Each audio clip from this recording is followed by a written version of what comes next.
ko tayo permiso sama karon sa daghan kay mag-uwali usa doon nagoy isip kabayan atong pagkasundon protocol para mga hanay ang atong pag tumala o paghatag sa atong ginbuhaton. Sama ka na mo. Nagwali kami din sa Gaston Park. Apa na ngay may panugot dito sa simbahan, labi na sa atong gobyerno. Kay kini na ang atong hiusa diya sa atong paghatag sa tinuod nga pagpanugot. Salamat itong o tawag ta sa sunod atong mamulong. Atong paminahon diya po ng ipatinaw sa tuwidson kaning usa sa mga doktrina nga diin gisaway po sa itong mga idson na dili katoliko. Kaning krus panguros kay matod pa nila ngano man gyud mulabay tag simbahan makakita tag mga balaan manguros mo ta naabadiyo kung mulabay tag simbahan manguros naabadi yawa niya kay manguros mo ta kay ang kadukan sa yawa kini mang panguros mo na karon nga ipatinaw sa tong igsoon usa ka patanon kini nga din naningkamot sa paghatag ug pagtulunan kung unsa katinuod kining krus panguros diya sa atong kaluwasan. Kaya krus panguros kung manguros kita nagsimbolo nga usata ka Kristiyanos. Okay? Hello.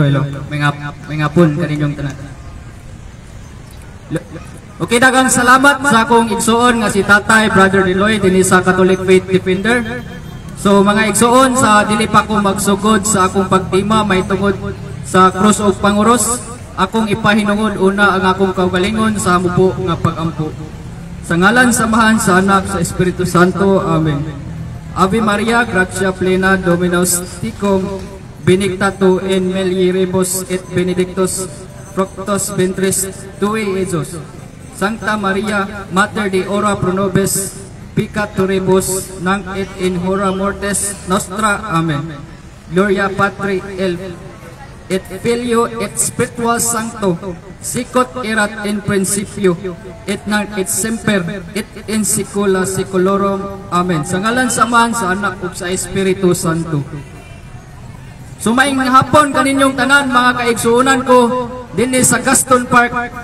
So ako di ay si Brother Behil, usa ka batan-on nga ubos nga sulugoon sa atong Ginoo aron sa pagtuman sa iyang sugo. Sumala sa Mateo chapter 28 verse 19 nga manglakaw kita og isangyaw ang maayong balita. So mga igsoon, ang tema nga akong isangyaw karon mao ang pagpasabot sa krus ug panguros. Kay ginasupak man usab kini sa atong mga kaigsuonan nga mga protestante or mga born again Christian denominations. So sa una nilang supak mga igsoon nga ang cross matod pa nila, ang cross daw tinunglo, busa sayop kining pagtahod sa cross ug ang pagpanguros. Kay si Kristo gilansang sa cross ug tinunglo ang gipatay sa kahoy. Sumala kayo daw sa Galacia kapitulo 3 bersikulo 13. Ug ang tanan gipamarkahan diha sa tuong kamot sa aktang kining panguros sa timaan daw sa mapintas nga mananap. Sumala daw sa pinadayag kapitulo 13 bersikulo 16 nga nag-ingon, gipugos sa mananap nga mapatikan ang tanang tao, inila og dili inila, dato og kabos, ulipon og dili ulipon diha sa tuo nilang kamot o agtang.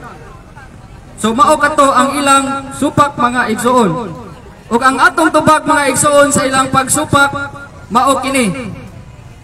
Mga igsoon, alang sa mga nagalaglag ang kaasuyan sa cross binuang apan kanatong giluwas gahom kini sa Dios. Sumala sa unang Korinto kapitulo 1 bersikulo 18. O kining maong gahom dili mawaktang sa kamatayon ni Kristo didto sa cross na atong mabasa. Sumala sa unang Korinto kapitulo 1 bersikulo 17. Kay sumala pa sa mga taga-Efeso kapitulo 2 bersikulo 16, pinaagi sa iyang kamatayon didto sa cross, gihiusa kita niya diya sa usa ka lawas og gipasiguli ngadto sa Dios og sa ingon ni ana gitapos niya ang pagdinumutay.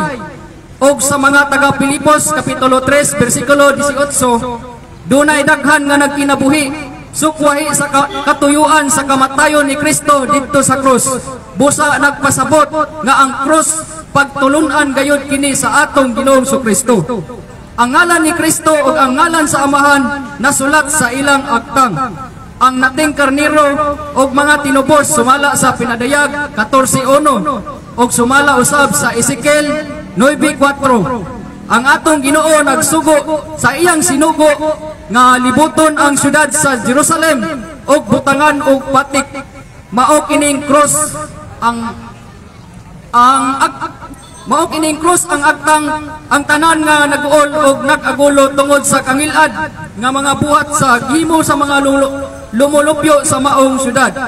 Ang patik mao kini ang krus aron pagluwas sa mga katawhan sa Dios sumala sa Ezekiel 9:6. So ang ipasabot sa pinadayag 13:16 ang gipamarka dinhi mao ang ngalan sa mananap nga mapintas. O sa English, mao kining gitawag og Mark of the Beast nga atong mabasa sumala sa pinadayag 13 kapitulo 17 ngadto sa 18 nga nag-ingon walay makapamalit bisan unsa gawas ni atong may patik sa ngalan sa mananap o sa numero nga simbolo sa maong ngalan kay ang numero niini number 666 or tulo ka 6 busa dili cross ang maong patik kay ang 666 numero sa mananap ug dili ang cross sa atong Ginoong Kristo kay naluwas man kita sa dugo ni Kristo didto sa cross.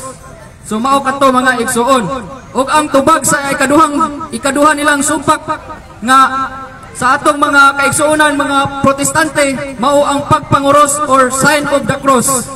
So ingon usab nila nga ang kanang pagpanguros kung timaan sa cross usa lamang daw kini kabuhat-buhat sa mga Katoliko.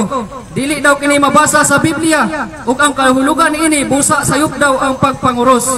So mga igsoon, sanglit ang cross gahom or simbolo man sa kamatayon ngadto sa atong Ginoong Kristo.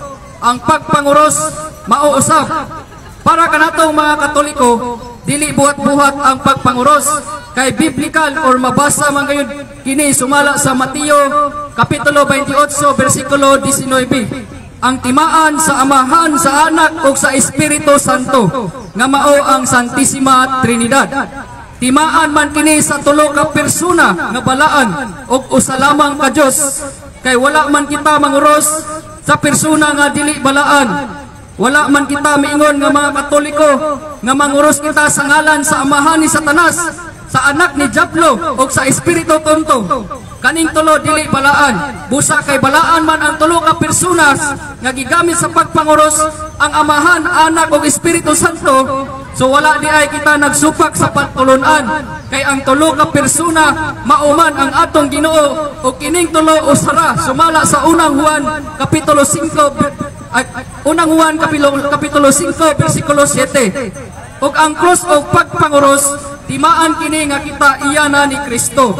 Kita mga Kristiyanos or the believers of Christ or kinang gitawag nga mga matuohon kang Kristo nga atong mabasa ang pulong timaan sa mga taga-Epeso kapitulo 1 bersikulo 13. So klaro og walay duda mga igsoon nga dili tinuod ang ilang pasangil nga 666 ang cross o panguros. Bakak gayod ang ilang pasangil mga igsoon. Busa si Kristo miingon siyang matinunan sumala sa Mateo 16:24. Kung ang usa ka tawo buot mahimong akong tinunan, kinahanglan dili siya magtuman sa iyang kaugalingon. Pasano niya ang iyang cross ug mosunod siya kanako. Ug ang usa ka timailhan nga ang usa ka mamumulong or shepherd iya sa Dios kung aduna siya'y pagpamati sa tingog sa atong Ginoo kay nakailaman ang Ginoo kaniya og nagsunod kini kaniya sumala sa Juan kapitulo 10 bersikulo 27 nga nag-ingon ang akong mga karniro mamati sa akong tingog nakaila ako kanila og sila nagsunod kanako. So ang unang pangutana nganong atakihon Manila ang cross. So ang atong tubag tungod kay mahadlok ang yawa makakita sa cross sa atong Ginoong Hesukristo. Ug ang ikaduha nga pangutana nganong ang ubang sikta dili man manguros. So ang atong tubag tungod kay dili sila motuo sa tulo ka persona, ang Amahan, Anak ug Espiritu Santo, ug kining tulo usa ka Dios. Dunay uban motuo apan dili sila manguros, kay ang pagpanguros usa ka hamubo nga pag-ampo ug usa ka timaan sa pagkabanhaw sa atong Ginoong Kristo didto sa krus. Ang pagkabanhaw sa atong Ginoong Kristo simbolo sa kadaugan batok sa yawa, kay gahom kini sa Dios, sumala sa unang Korinto kapitulo 1 bersikulo 18. Og naay challenge ang usa ka pastor nga ang mga apostoles daw nag-sign of the cross ba? Doon na pa daw mabasa sa Biblia, litra por litra, nga ang mga apostoles nag-sign of the cross. So ang atong tubag, una mga igsoon, atong hinumduman nga sumala sa ikaduhang Korinto kapitulo 3 bersikulo 6 nga nag-ingon, ang litra por litra kung sinulat na balaod nagpahamtang sa kamatayon. So delikado ang litra por litra nga panudlo kay makapatay. Ang pagpanguros mga igsoon, timaan kini sa tulo ka persona. So dunay mabasa sa Biblia naa sa Mateo kapitulo 28 bersikulo 19, ang Amahan, Anak ug Espiritu Santo. Kung i-reverse nako ang pangutana mga igsoon, masuko ba ang Ginoo kung iyang makita nga nag-sign of the cross ang iyang mga tinun-an kon apostoles? Og ang ilang pag-sign of the cross mao ang timaan sa tulo ka persona, ang Amahan, Anak ug Espiritu Santo? Hatagi na kog bersikulo sa Biblia nga ikasuko sa Dios ang pag-sign of the cross pinaagi sa tulo ka persona, ang Amahan, Anak ug Espiritu Santo. Kung doon na kamoy mabasa sa Biblia, mahimo nga kamo insakto mga igsoon. Busa mga igsoon, sumala sa Santiago 4:7 nga nag-ingon, ang Ginoo pag masinugtanon kamo sa Dios, sukli ninyo ang yawa nga mudagan siya. Kay sumala sa Episo 6:12, kay wala kita maging-away batok sa dugo o unod, kundili batok sa mga daotang espirituhanong gahom, o sa mga daotang gahom nga nagmando niining kalibutan sa kangitngit. Mao nga mga igsoon nga kung atong nabantayan sa atong mga exorcist priest sama ni Father Darwin Gitgano, naa sa iyang video, makita ninyo sa Facebook o sa YouTube nga ibutang niya ang balaan nga cross sa tao nga nayawaan og dala sa pagsampit sa ngalan sa atong Ginoong Kristo. Masakitan ang yawa og magkurog sa kahadlok, kay ang cross gahom kini sa Dios. Sumala sa unang Korinto kapitulo 1 bersikulo 18. Ug ang ikatulong pangutana, kanus ama nato angay gamiton ang pagpanguros mga igsuon? So atong tubag, una sa sinugdanan o sa katapusang pag-ampo. So sa before ta mag-ampo, mag-sign of the cross. Iniguman na itong pag-ampo, mag-sign of the cross yapon mga igsuon. Ikaduha, kung mulabay kita simbahan nga mga Katoliko, isip pagpahod o pagsimba nato sa lawas ni Kristo sulod sa tabernakulo. O ang ikatulo, kung mulabay kita sa sementeryo, isip pag-ampo alang sa pahulay nga dayon sa mga kalag sa mga minatay. O ang ikaupat, kung dunay vigil or haya sa patay, kung makalabay kita niini mga igsoon, labing maayo nga manguros kita. O ang ikalima, kung makalabay kita og ambulansya nga nagdagan aron ihatod ang usa ka pasyente sa balay tambalanan, isip pag-ampo alang sa iyang kaayo. So mao kadto mga igsoon ang tubag kung kanus-an nato angay gamiton ang pagpanguros. Kay ang pagpanguros gigamit usab sa mga tawo nga inila or idolo alang sa usa ka rason sa ilang kadaugan. So example niini si Senator boxing champ Manny Pacquiao. Sa wala pa siya nibalhin sa laing tinuuhan kung born again, sa Katoliko pa siya mga igsoon, sa dili pa siya magsugod sa ilang dula nga boxing, buluhod unya siya o mag-ampo una siya sa boxing ring o manguros. Usa sa rason nga kasagara sa iyang mga kontra, iya gayong manak-out. Kay ang cross sa atong giingon, gahom kini sa Dios. Ug ang pagpanguros, timaan kini sa tulo ka persona, ang Amahan, ang Anak ug ang Espiritu Santo. Ug kining tulo usara. Ug kining tulo mao ang balaang Dios nga anaa sa langit. So naa usab sa Catechism of the Catholic Church, paragraph number 599, nga nag-ingon dinhi sa Tagalog, ang kahalagahan ng cross. Ang cross ay simbolo ng pag-ibig at paghahandog ni Hesus. O sa Catechism of the Catholic Church, paragraph 614, ang cross ay simbolo ng pagkabuhay na maguli. O sa Catechism of the Catholic Church, paragraph 618, ito ay nagpapakita ng pagkakaisa ng Diyos at tao. Mauusap ang panguros base sa Catechism of the Catholic Church, paragraph 630. Ang panguros ay simbolo ng pagkabuhay na maguli. O sumala usab sa Catechism of the Catholic Church, paragraph 633, ito ay nagpapakita ng pagkakaisa ng Diyos at tao.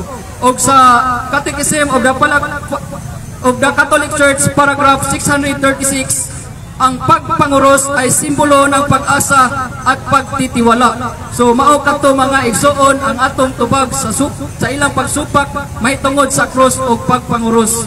So manghinaot ko nga doon na kamoy gamay nga nakatunan. O manghinaot sab ko nga kita mga Katoliko, di lang kita taman sa pagpamati kundi magbasa usab kitag Biblia og magtuon aron dili kita mailad sa laing tinuuhan. Sanglit daghan na karong mga laing sikta, labi na mga batan-on nga dali ra gyud mailad tungod sa kakulang sa kahibalo. Daghan na karon nga nagsuroy-suroy nga dili tinuod nga mga sugo sa atong Ginoong Kristo. Og dinhi lang utawan mga igsoon og daghang salamat.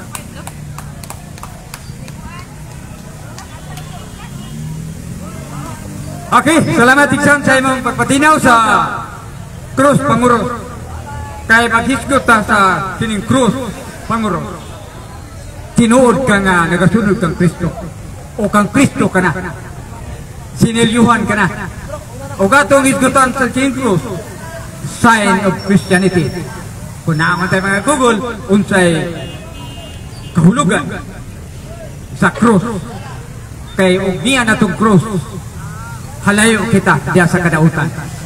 Kay mata panginhanglan nato sa atong isip kalwasa o gamit kita sa krus.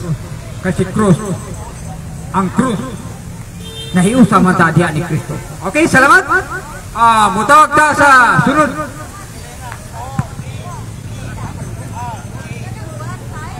Nga mamulong garon usa sa mga doktrina